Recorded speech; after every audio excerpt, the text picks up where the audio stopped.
NCP প্রথম কথা হচ্ছে এখানে যদি এনসিপির কথা বলেন একটা রাজনৈতিক দল যে শুধুমাত্র তারা খুলে ফেলবে অথবা 24-এর পরবর্তী সময়ে তারা যে ক্ষমতার সাথে যুক্ত হয়ে যাবে এটা ছিল তাদের প্রথম ভুল।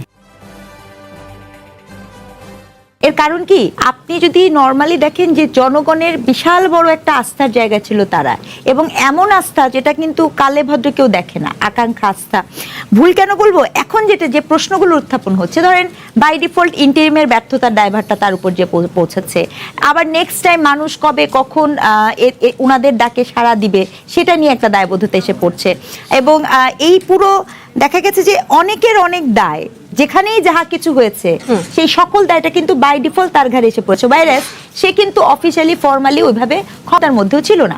এতে করে কি হয়েছে, সে না তো দল গঠন করতে পেরেছে, না তো তার ওই জায়গাটাতে সে কোনো কর্তৃত্বপূর্ণ বা কৃতিত্বপূর্ণ কোনো কাজ করতে পেরেছে। এর মধ্যে আবার আপনার এমন একটি দল যে দলের একটি হিস্টোরিক্যাল দায় আছে ভীষণ রকমের, এবং এটা রিমাইন্ডফুল করে দিয়েছে এই আওয়ামী লীগকেও। কারণ আওয়ামী লীগও এক সময় 1996 সালে যখন এই জামাতের সাথে জোটবদ্ধ করেছিল, সে এক্স্যাক্টলি সেম ডায়লগটা দিয়েছিল।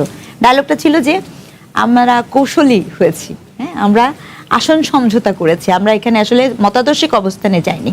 তাদের কথার প্যাটার্নটা একই রকম ছিল। আবার আপনি যদি বিএনপির কেসও দেখেন, ঐতিহাসিকভাবে বিএনপির সাথে তো জামাতের সম্পর্ক ভাই অনেক অনেক ভালো।